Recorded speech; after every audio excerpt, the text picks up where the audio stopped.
Hey kids! Sorry about the lack of a video yesterday. I went to homecoming, and even though I've been pre-filming videos, as lame as it sounds, I was just too tired to even upload. It was a crazy day. I went dress shopping in the morning and went to homecoming at night, and whatever. Also, sorry for the weird way everything has not had any sort of description or posts on Tumblr or whatever.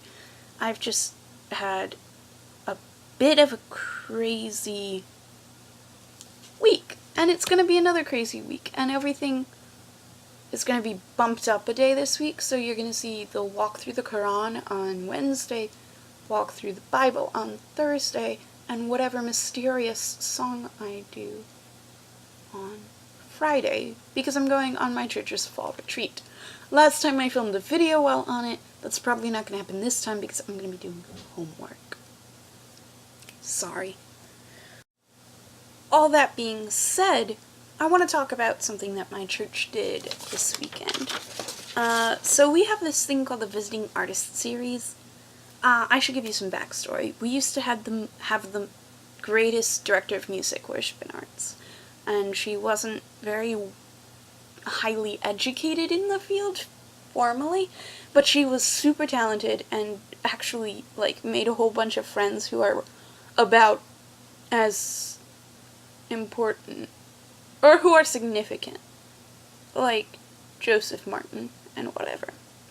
And so she was able to start this thing at my church called the Visiting Artist Series, where you have these pretty famous people come and talk and do music. And this in turn led to this thing we started doing called the February Lecture Series, because she had started this Visiting Artist Series.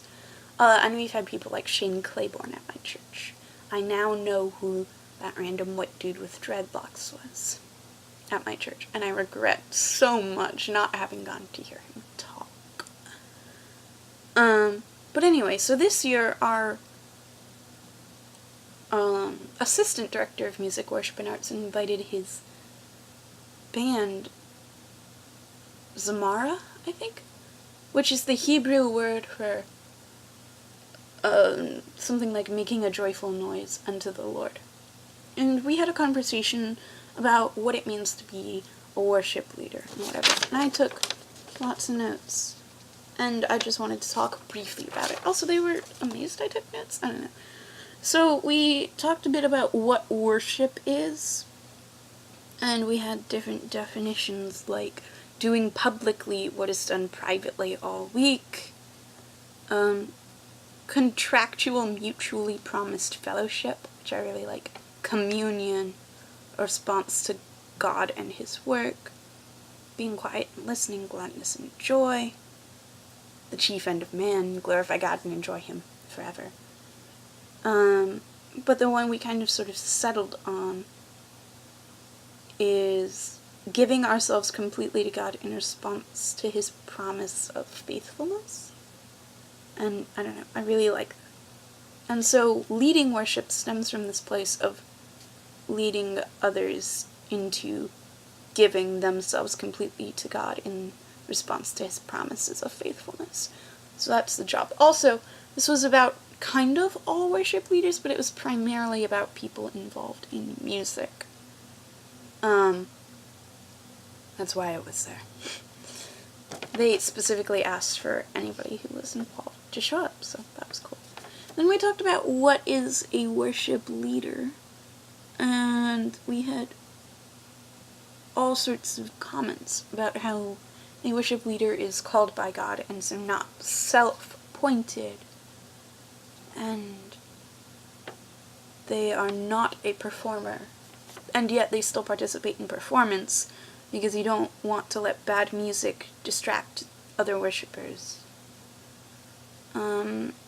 There's an element of surprise in the calling. You're willing and eager to serve. And they are facilitators, not centers of attention or caterers to the congregation. They are, contrary to popular belief, they are not supposed to do what the congregation wants. They're supposed to do what God is calling them to do and what God has told them the congregation needs. So our official or our semi-official definition is someone who attempts to fulfill the covenant in all times and places, including during church in front of others. So the official definition is someone who is called by God to lead in worship, musically skillful and or understanding, spiritually broken before the Lord. And that's what really makes me nervous, because I'm not really sure that's me. I'm not really sure I'm in his place of spiritual brokenness. I'm also not really sure I'm called. So I don't know. As a product of this weekend, I am wrestling deeply with whether or not I belong in these worship teams, bands, whatever. And because I will be accountable to the Lord, and calling myself a worship leader or worship team member when I do not yearn for him is a lie. And I'm a Christian, and I love God, but I don't know if I really yearn for him, if I'm really passionate and dedicated in my faith. My whiteboard, my schedule, I don't have any time blotted out for prayer.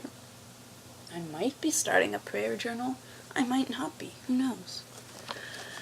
My faith isn't what it used to be, but I don't know. I've had a weird journey. So then we asked, what is a worship team? And what is the role and responsibility of a worship team?